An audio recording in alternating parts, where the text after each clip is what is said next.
नमस्कार, स्वागत है आपका हमारे चैनल में। मैं रानी गुप्ता आपके साथ और बड़ी खबर आ रही है। भारतीय किसान यूनियन के उपाध्यक्ष मांगेराम त्यागी ने सीधे सीधे निशाना साधते हुए राकेश टिकैत पर यह कहा है कि वो ईडी से बच सकते हैं, सीबीआई से बच सकते हैं, लेकिन हमसे नहीं बच सकते। आपको बता दें कि जिस तरीके से पिछले दिनों चीजें देखी गई थी कि भारतीय किसान यूनियन से राकेश टिकैत और उनके भाई नरेश टिकैत को अलग कर दिया गया था और भारतीय किसान यूनियन ने एक अलग संगठन का निर्माण किया जो कि अराजनैतिक था और सीधे सीधे जो अध्यक्ष रहे हैं भारतीय किसान यूनियन अराजनैतिक के, उन्होंने कहा है कि हमारा राजनीति से कोई लेना देना नहीं है और हम किसानों की हित की बात करते हैं, किसानों की समस्याओं की बात करते हैं। लेकिन राकेश टिकैत ने इस संगठन को राजनीतिक मोड़ दे दिया और अपने राजनीतिक फायदे के लिए इस किसान यूनियन संगठन का प्रयोग किया। आपको बता दें कि बागपत में भारतीय किसान यूनियन अराजनैतिक के राष्ट्रीय उपाध्यक्ष मांगेराम त्यागी ने राकेश टिकैत और नरेश टिकैत पर जमकर निशाना साधा। उन्होंने कहा कि वे लोग बाबा की विचारधारा से काम नहीं कर रहे हैं, इसलिए अलग संगठन बनाना पड़ा। राकेश टिकैत ईडी और सीबीआई से बच सकते हैं, लेकिन हमसे नहीं बच सकते, इसलिए बदजुबानी और गद्दारी आदि शब्दों से हमें न नवाजे। आपको बता दें, मांगेराम त्यागी ने कहा कि हम नहीं चाहते थे कि दिल्ली की सड़कें रोकी जाए, हम चाहते थे कि बातचीत को आगे बढ़ाया जाए। किसी का दबाव था उनके ऊपर, हम तो उनके अधीनस्थ थे, इसलिए मनाते रहे। उन्होंने कहा कि वे अल्लाह अकबर के नारे लगाते हैं और वे औरंगजेब की कब्र में क्या करने गए? क्या औरंगजेब उनके आराध्य हैं? हम भी बहुत पुराने कार्यकर्ता रहे हैं। राकेश टिकैत अपनी संपत्ति का खुलासा करे तो सब कुछ साफ हो जाएगा। साथ ही भारतीय किसान यूनियन अराजनैतिक के राष्ट्रीय उपाध्यक्ष बागपत के बड़ा गांव में किसान सम्मेलन में पहुंचे थे। उन्होंने कहा कि 3 महीने तक चले आंदोलन के बाद क्या नौबत आई कि राकेश टिकैत राजनीतिक मंचों पर पहुंच गए। बाबा की विचारधारा ये नहीं थी। साथ ही उन्होंने कहा कि बाबा की विचारधारा किसानों के लिए संघर्ष और लड़ाई की थी, ईवीएम की रक्षा करना नहीं है। राकेश टिकैत ईवीएम की रक्षा करने क्यों गए? बाबा का उद्देश्य ये नहीं था, इसलिए हमारे बीच मतभेद हो गए। अराजनीतिक के नाम पर राजनीति की जा रही थी। हमारे पास इस बात के पुख्ता सबूत भी है। साथ ही उन्होंने आगे ये भी कहा कि राकेश टिकैत कहते कुछ और है, करते कुछ और है। औरंगजेब की कब्र पर जाते हैं, अल्लाह अकबर के नारे लगाते हैं। हम उनसे पुराने कार्यकर्ता हैं, वो अपनी संपत्ति सार्वजनिक करे। 15 मई 2011 के बाद कितनी बढ़ी है और हमारी कितनी बढ़ी है, खुली किताब है, सबको पता चल जाएगा। आपको बता दें, हाल ही में चौधरी महेंद्र सिंह टिकैत का भारतीय किसान यूनियन यानी बीकेयू उनकी पुण्यतिथि पर ही 2 धड़ों में बंट गया। राष्ट्रीय अध्यक्ष नरेश टिकैत और प्रवक्ता राकेश टिकैत अलग थलग पड़ गए हैं। राष्ट्रीय उपाध्यक्ष राजेश टिकैत चौहान के नेतृत्व में नई भारतीय किसान यूनियन अराजनैतिक बनाई गई है। खुद राकेश सिंह चौहान इसके राष्ट्रीय अध्यक्ष बने हैं।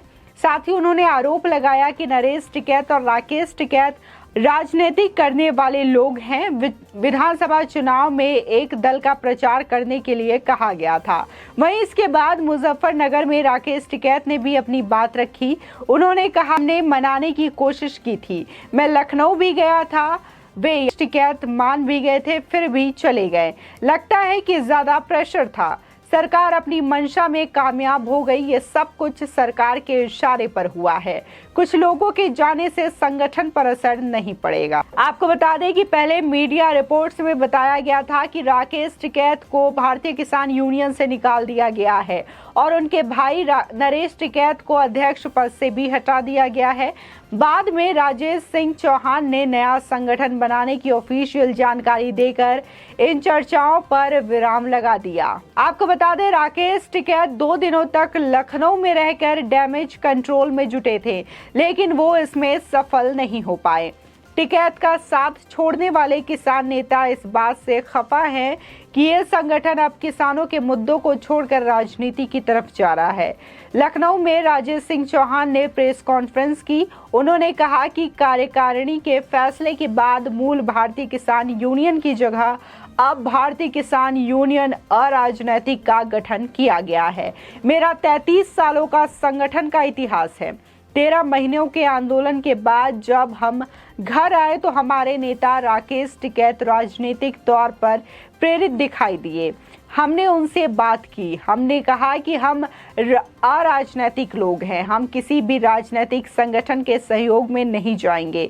हमने देखा है कि हमारे नेताओं के कुछ राजनीतिक दल के प्रभाव में आकर एक दल के लिए प्रचार करने के लिए आदेशित किया। मैंने इसका विरोध भी किया, लेकिन उन्होंने मेरी बात नहीं सुनी। चुनाव के बाद कहा गया कि ईवीएम की रक्षा करें। हमने कहा कि ये किसानों का काम नहीं है। मैंने इस चीज का विरोध किया। ये राजनीतिक दल के लोगों का काम है। साथ ही उन्होंने कहा कि भारतीय किसान यूनियन अराजनैतिक का अध्यक्ष हूं। हमने 13 महीने तक आंदोलन के बीच में रहे, आंदोलन में बराबर साथ दिया, न मैंने चंदे का रुपया छुआ। 33 साल में जितने भी हिंदुस्तान में आंदोलन हुए हैं, कंधा से कंधा मिलाकर लड़ा। अब मैं राजनीतिक दल में नहीं रहूंगा। हमारा काम किसानों को सम्मान दिलाना है। राकेश टिकैत अपने संगठन के अध्यक्ष हैं। मैं कोई कंट्रोवर्सी नहीं क्रिएट करना चाहता हूं। यह नया संगठन है। टिकैत फैमिली को लेकर सवाल पूछने पर उन्होंने कोई जवाब नहीं दिया। आपको बता दें कि जो नया संगठन है, उनके लोगों ने टिकैत परिवार पर निशाना साधते हुए बुधवार को मुजफ्फरनगर पहुंचे। राष्ट्रीय उपाध्यक्ष मांगेराम त्यागी ने टिकैत बंधुओं से अपनी चल अचल संपत्ति का ब्यौरा सार्वजनिक करने की मांग की। साथ ही उन्होंने कहा कि किसान मसीहा महेंद्र सिंह टिकैत के 2011 में निधन के बाद संपत्ति में कितनी बढ़ोतरी हुई है, इसकी जानकारी किसानों को उपलब्ध कराए। साथ ही उन्होंने ये भी कहा कि बदजुबानी से बाज जाएं, वरना हम भी हर बात का जवाब देना जानते हैं। बता दें, सोहंजी तगान में आयोजित अभिनंदन समारोह में मांगेराम त्यागी ने कहा कि राकेश टिकैत सीबीआई और ईडी से तो बच सकते हैं, लेकिन हमारे सीने में उनके जो राज हैं उनसे नहीं बच सकते। गद्दार और गीदड़ का फैसला जनता करेगी। साथ ही उन्होंने कहा कि अब मुद्दा किसानों का रहेगा, ना कि ईवीएम की सुरक्षा का। हम बाबा महेंद्र सिंह टिकैत के लड़ाके हैं और किसान हित की लड़ाई उन्हीं की विचारधारा की रहेगी। राष्ट्रीय प्रवक्ता धर्मेंद्र मलिक ने कहा कि ईमानदारी से किसानों की लड़ाई लड़ी जाएगी। सरकार को चेताया कि किसानों से किए वादे 3 माह में पूरे किए जाने चाहिए। लोकतंत्र में सबको अपनी बात कहने का अधिकार है। सबको संगठन बदलने या पार्टी बदलने का भी पूरा अधिकार है। भारतीय किसान यूनियन अपने असली मुद्दों से भटक गई थी, इसलिए नया किसान संगठन बनाने की आवश्यकता पड़ी। साथ ही धरना देते समय कहा था कि बिल वापसी तो घर वापसी। जब बिल वापस हो गए तो फिर भी बॉर्डर पर राजनीति होती रही। साथ ही त्यागी सभा भवन के अध्यक्ष हरिओम त्यागी व त्यागी ब्राह्मण समाज के अध्यक्ष अविनाश त्यागी ने कहा कि संगठन को उनका समर्थन रहेगा।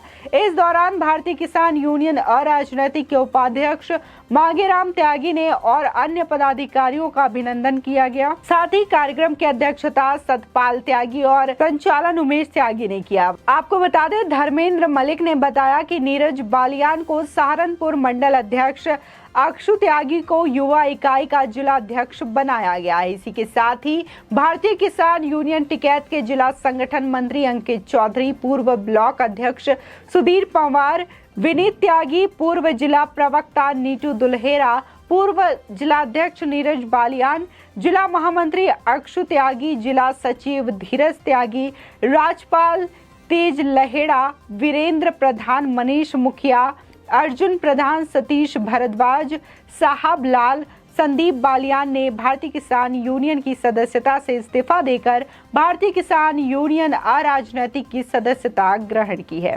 आपको बता दें, जिस तरीके से बार बार ये राकेश टिकैत पर आरोप लगाया जा रहा है किसानों के द्वारा कि राकेश टिकैत ने अपने राजनीतिक फायदे के लिए किसानों का उपयोग किया, और जिस तरीके से दिल्ली बॉर्डर पर यह आंदोलन चला, तो कहीं ना कहीं इसमें राकेश टिकैत की अपनी भूमिका थी। अपनी राजनीतिक उनको फायदा मिल रहा था, अपने राजनीतिक स्वार्थ के लिए चीजें उन्होंने की। इसी के साथ ही देखने को मिला कि कैसे भारतीय किसान यूनियन जो है 2 पक्षों में विभाजित हो गया है। और इसी के साथ ही जो कि भारतीय किसान यूनियन अराजनैतिक के नए उपाध्यक्ष हैं मांगेराम त्यागी, उन्होंने सीधे तौर पर कहा है कि राकेश टिकैत जो हैं वो ईडी से बच सकते हैं, सीबीआई से बच सकते हैं, हमसे नहीं, क्योंकि 2011 के बाद जिस तरीके से बाबा जी का निधन हुआ है उसके बाद उनके पास अथाह संपत्ति आई है, अवैध संपत्ति आई है और इसकी जांच करानी चाहिए, क्योंकि ये चीज़ें हमें पता है लेकिन ईडी और सीबीआई जो है इस पर खामोश बैठी है। इसी के साथ ही देखने को मिला कि कैसे राकेश टिकैत जो है औरंगजेब की मज़ार में जाते हैं महाराष्ट्र में और उनके मज़ार में बाकायदा वो मत्था टेकते हुए, सर झुकाते हुए, सजदा करते हुए नजर आते हैं, जिसको लेकर भी तमाम लोगों ने उनको ट्रोल किया। इसी के साथ ही किसानों ने भी उनसे सवाल पूछे और ये कहा कि आखिर वो इस तरीके से औरंगजेब की मज़ार में क्यों जा रहे हैं और क्यों सर को झुका रहे हैं। इसी के साथ ही देखने को मिला कि जब उन्होंने प्रेस कॉन्फ्रेंस रखी थी कर्नाटका के बेंगलुरु में, तो वहां पर भी उनके साथ किस तरीके का बर्ताव हुआ, जहां पर उनके ऊपर स्याही फेंकी गई। इसी के साथ ही एक व्यक्ति ने माइक से उनके ऊपर हमला किया, जिसके बाद राकेश टिकैत ने इसको प्री प्लान योजना बताई। इसी के साथ ही उन्होंने कहा कि सरकार ने उन्हें जान से मारने की साजिश रची थी, जिसकी वजह से ये चीज़ों को अंजाम दिया गया था। तो राकेश टिकैत इस तरीके की बयानबाजी हमेशा करते हुए नजर आते हैं, जिसको लेकर के राजेश सिंह चौहान ने सीधे सीधे जो अध्यक्ष हैं भारतीय किसान यूनियन अराजनैतिक के, उन्होंने सीधे सीधे इस पर कहा था। इसलिए ये जो भारतीय किसान है वो 2 गुटों में विभाजित हो गया है और ये अलग संगठन बनाया गया है जो कि अराजनैतिक है, जिसपे सिर्फ किसानों की बात होगी, किसानों के संघर्ष की बात होगी। आपकी इस खबर पर क्या राय है हमारे कमेंट सेक्शन में जरूर बताएं। आगे की और भी अपडेट के लिए चैनल को सब्सक्राइब करना ना भूलें।